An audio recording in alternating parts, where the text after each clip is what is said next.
चलिए आज बनाते हैं अनानास की चटनी। तो राधे राधे एवरीवन, कैसे हैं आप सब? आई होप सभी अच्छे होंगे और अपने कामों में व्यस्त होंगे और अपना ख्याल रख रहे होंगे। तो आज जो मैं बनाने वाली हूँ अनानास की चटनी। तो ये अनानास जो है आप लोगों ने देखा था, चौरचन पावन था जो हमारे यहाँ पे होता है, उसकी पूजा थी तो वहाँ से वो प्रसाद था। तो अनानास की चटनी जो है बहुत ही इजी तरह से बन जाती है और इतनी टेस्टी बनती है ना, किसी ने ट्राई करी है तो ज़रूर से बताइएगा मुझे। तो अनानास को मैंने क्या किया था, कट कर लिया था। उसके जो आइज़ होती है ना, जैसे उसको पूरा अच्छे से निकाल देना है, कुछ भी उसका मतलब जो छिलका है वो रहना नहीं चाहिए। तो उस तरह मैंने निकाल करके साइड रख दिया था और भी मैं चाय बना रही हूँ। तो यहाँ पे चाय बनाने के बाद ये जो है, उसके बाद मैं लंच की भी तैयारी करी थी और लंच में मैंने बनाए थे आज गोभी के कोफ्ते। तो कोफ्ते देखिए किसी हर टाइप से बनते हैं और मैं ये चावल के लिए बना रही हूँ, मतलब लंच के लिए बना रही हूँ थे। और एक एक करके सारे कोफ्ते बनाए थे और मेरा होता है ना कि मतलब ये कोफ्ते इतने मतलब अच्छे बने थे, मतलब इतने गोल गोल बने थे। तो बस इसमें मैंने जो है कद्दूकस नहीं किया था, वो जो चॉपर होता है ना उसी की मदद से मैंने जो है। और इधर देखिए मेरा अनानास का दूसरा जो है कढ़ाई में चटनी भी बन के तैयार हो गया है। तो अनानास का चटनी जो होता है मतलब पूरी पराठे के साथ मतलब इतना टेस्टी लगता है ना। यदि आप पुलाव के साथ भी कोई चटनी पसंद करते हैं तो ये एकदम बहुत अच्छा ऑप्शन है, एक बार ट्राई करिएगा। और यहाँ पे मैंने जो है, मेरी जो है अनानास की चटनी बन चुकी है, मतलब थोड़ा सा गाढ़ा होने के बाद। तो अनानास का होता है ना, मैंने छिलके निकाल लिए थे, उसके छोटे छोटे पीस बना के उसको ग्राइंडर में ग्राइंड कर लिया था, मतलब पूरा जो है पीस लिया था अच्छे से। उसके बाद ना थोड़ा सा घी ऐड किया था और बस उसी में जो है मैंने जो अनानास को पीसा था वही डाल दिया था। उसके बाद थोड़ा सा गाढ़ा होने पे मैंने चीनी ऐड करी थी और उसके बाद काजू, जो भी ड्राई फ्रूट डालने होते हैं वो डाला था। तो इस तरह जो है हमारी पाइनएप्पल की चटनी बन के तैयार हो जाती है। और उसके बाद यहाँ पर देखिए, और मेरे जो है ये जो है कोफ्ते भी तैयार हो गए थे। इसका मैंने पेस्ट बनाया था। इसका ग्रेवी मैंने इतना इसीलिए दिया है क्योंकि हम लोग जो है सभी इसको चावल के साथ खाने वाले हैं, इसीलिए जो है मैंने इसमें ग्रेवी ज़्यादा यूज़ करी है। तो ग्रेवी भी मैंने जो है सिंपल टमाटर, काजू जैसे होते हैं ना इस टाइप की जो ग्रेवी बनाना, तो थोड़ा सा उसमें काजू आप ऐड कर दीजिएगा ना, उसका टेस्ट अलग ही हो जाता है। उसके बाद सबको लंच कराने के बाद मैं यहाँ पे बना रही हूँ अभी ट्रेन का खाना। तो हाँ, आज जो है मेरी जो है दीदी जाने वाली हैं, तो उन्हीं का ही जो मैंने जो है यहाँ पर जो है ट्रेन का खाना बना रही थी। तो यहाँ देखिए डो लग गया था और मैंने ना सूखी सब्ज़ी बनाई थी, क्योंकि सफ़र में जो होता है ना सूखी सब्ज़ी ही अच्छी होती है जो बिना प्याज के हो, क्योंकि थोड़ा देर तक हम रखें तो ख़राब ना हो। तो मैंने उन लोगों को सभी को लंच बना के दिया और तो जा चुके हैं। उसके बाद नेक्स्ट मॉर्निंग है, नेक्स्ट मॉर्निंग में यहाँ पर मैं कर रही हूँ पूजा। तो इधर जो है सारे फूल आ गए थे, तो बस इन फूलों को देख कर के ना इतना अच्छा लगता है ना, मतलब बहुत ही अच्छा लगता है। तो यहाँ देखिए फ्रेश फ्रेश फूल थे और यहाँ पर जो है अभी मैं कर रही हूँ पूजा। उसके बाद से ना, पूजा करने के बाद से और इधर ना मैं आ गई थी कपड़े फैलाने के लिए, तो सारे कपड़े फैलाऊंगी। ये होता है ना हमारे जो है सबसे ऊपर वाले फ्लोर पे ना, ऐसा होता है कि मतलब कपड़े फैला देती हूँ, हवा चलती है ना कि आपका एक कपड़ा भी फैलाने में ना इतना टाइम लग जाता है। पर प्रॉपर जो है धूप लगानी चाहिए। अभी बारिश का टाइम है तो स्मेल आ जाती है कपड़ों में, तो मेरा होता है कि चाहे जल्दी से जो है मैं सारे कपड़ों को जो है इस तरह पसारा था, मतलब फैला दिया था। और जो है उसके बाद से मैं अब जा रही हूँ नीचे और करूँगी लंच की तैयारी। तो आज जो है शनिवार का दिन है, तो शनिवार को हम सिंपल सा ही लंच बनाते हैं, मतलब खिचड़ी बनाएंगे, चोखा बनाएंगे, तो वही सब।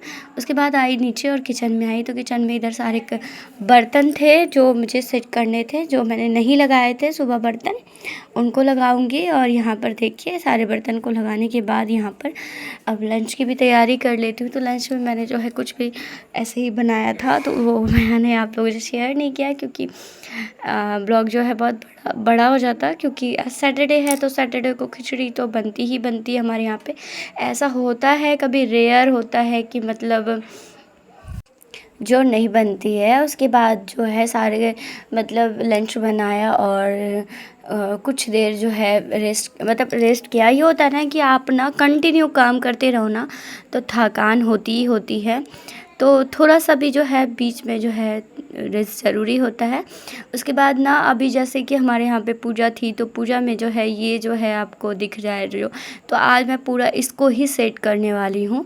तो सारे सामानों को, जैसे होता है ना कि आप जो पूजा पाठ में लगते हो तो इतना नहीं होता है कि आप जैसे आप रूटीन में डेली के काम करते हो उस टाइप से ही जो आपके सारे काम हो।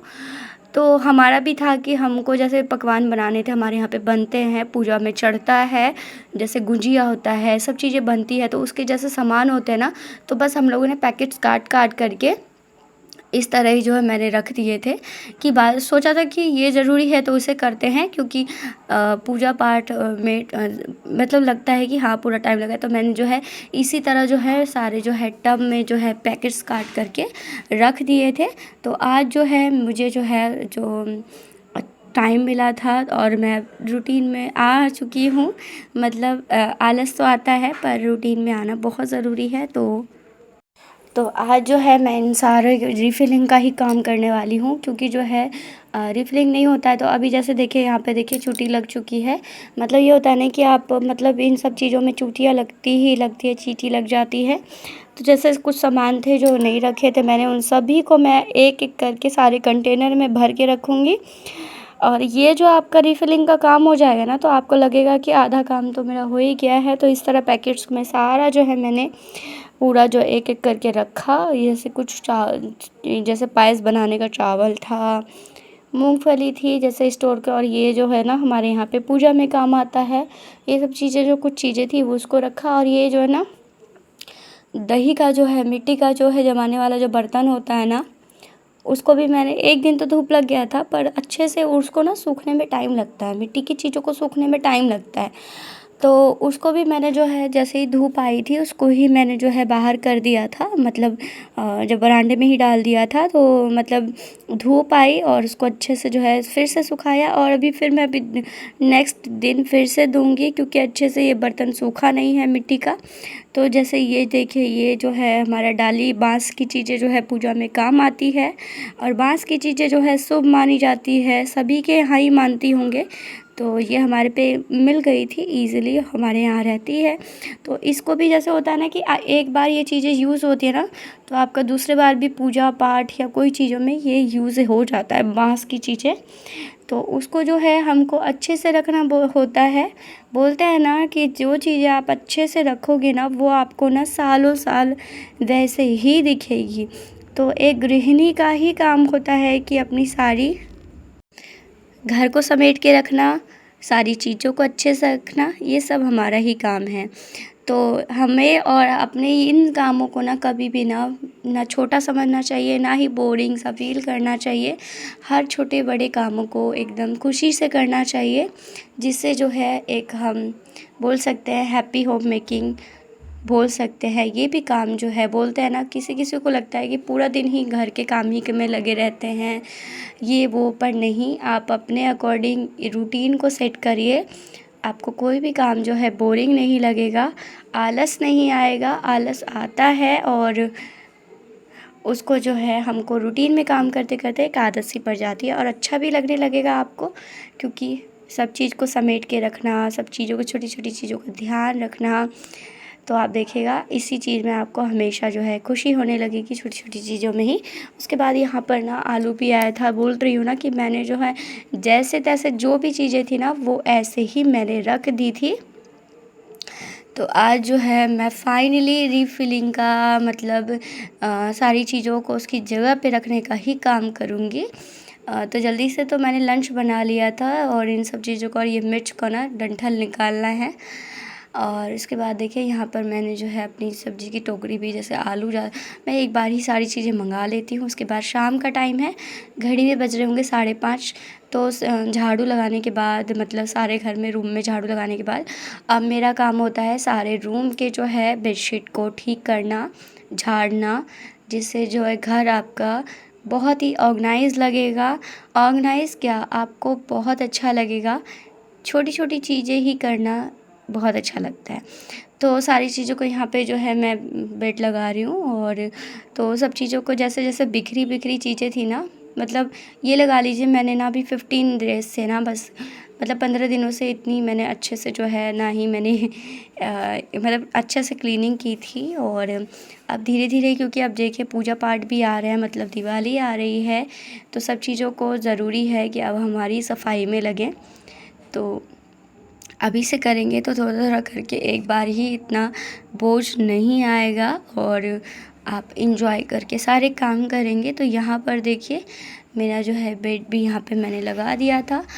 इस रूम का बेड लगाने के बाद आलना पे जो भी कपड़े थे, ये होता है ना कि इस तरह ही अ, सारे कपड़े जो है आपके बिखरे बिखरे होते हैं तो बिल्कुल भी अच्छा लगता है। तो फिर इनका कपड़ों को भी एक एक करके सारा फोल्ड किया और आलना पे रख दिया था। और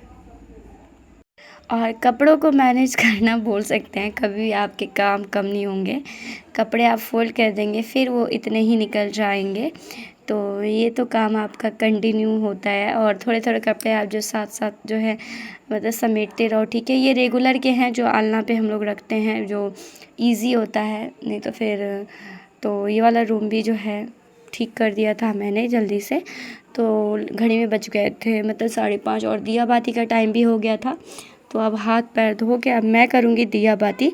तो इस तरह ही आज का रूटीन था, सुबह से शाम तक का लंच, ब्रेकफास्ट, सब कुछ। तो आई होप आज का ब्लॉग अच्छा लगा होगा आपको। अच्छा लगा तो लाइक करेगा, चैनल पर नए हैं तो प्लीज़ सब्सक्राइब करेगा। तो बाय एवरीवन।